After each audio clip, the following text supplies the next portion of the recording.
Alrighty, maybe a little bit lengthy, but I put a lot of information down. With the help of modern media, we as a society all listen to music one way or another, maybe streaming services or even the radios in our car. Resulting from this exposure, most of us have a general idea about the different types of genres of music and their distinctive and stylistic choices. Most songs we hear can be categorized and put into their respective genre and labeled as this type of music. But what if I took a little bit of blues, a little bit of funk, and a little bit of jazz and combined them all together and threw that all into a band? Now that sounds a little chaotic, right? Well, that band actually does exist, and it's titled the Red Hot Chili Peppers. And today I'm going to tell you all about them.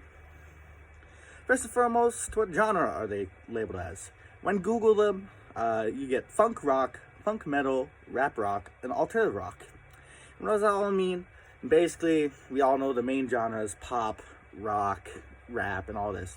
Basically, just combine them and you get stylistic aspects of each thing, and it creates one genre, even if it does sound a little funny. How many albums have they put out? 12 total, officially published and licensed albums. Double that if you want to count live shows and live albums. Some of the favorites are Californication, Stadium Arcadium, and The Getaway. They have at least 52 songs. Some of them are unreleased or even unknown about, as the band is a tight-knit group. What's the fan base like? It's a tightly woven fan base. There's a lot of discussion boards on their website, a lot of fan pages, and with the exceptions of rock, there is going to be those rude people, but there is a lot of positivity in most of the culture. And I got most of this information from wikipedia.org, or .com, sorry, as well as the official Red Hot Chili Pepper website itself. Secondly, let me explain the band's former and present members and some of their contributions. First, we have the main man, Anthony Kiedis. He's the main vocalist. He's the co-founder and frontman of the Chili Peppers. He's an open canvas and very chaotic at times. Let's see some other ones here. We have John Frusciante, a guitar and backing vocals. He quit a couple times and he came back a lot of times. He came back due to drug abuse, artistic differences. He was a young fan and guitar prodigy at the time when Red Hot Chili Peppers first started, but he did audition and get into the group. Let's see some other ones here. Past members, we have Jack Sherman, Dave Navarro, and these are all like guitars and vocalists that kind of substituted in during the drug use kind of thing. We have a main guy, Michael Flea is his nickname. He is equally responsible for the band's formation as he was there from the very beginning. He is the bassist. He had noteworthy style shifts all throughout the Red Hot Chili Pepper history because of his background in jazz music and trumpet. We also have Chad Smith, the drum guy.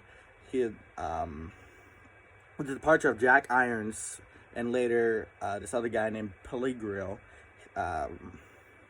he added a particular stability to the band, given numerous cycling of musicians, and he has been there since 1988.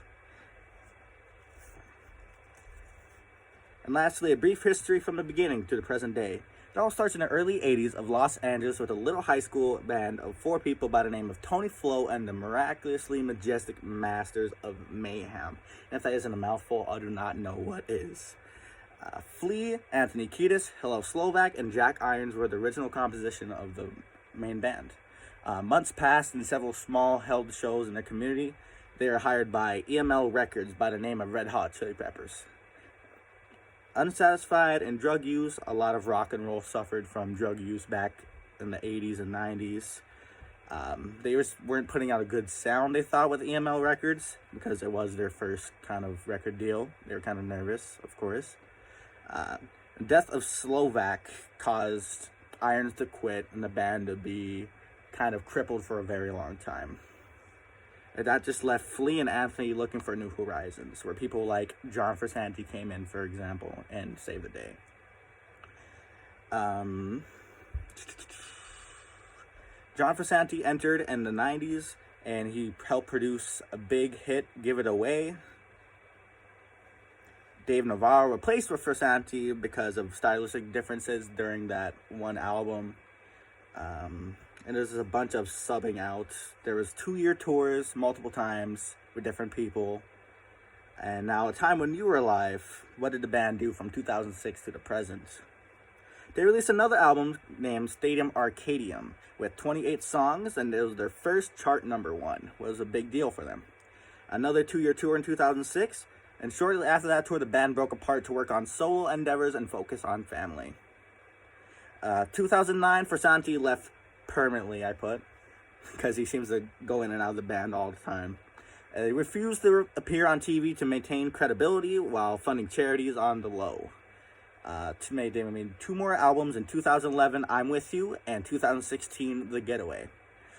They hit us with a single back in 2016 titled Dark Necessities, but there hasn't been much else. They've just been playing older music since then. Frasanti returns mid-December 2019, so actually pretty recently he joined back in the band.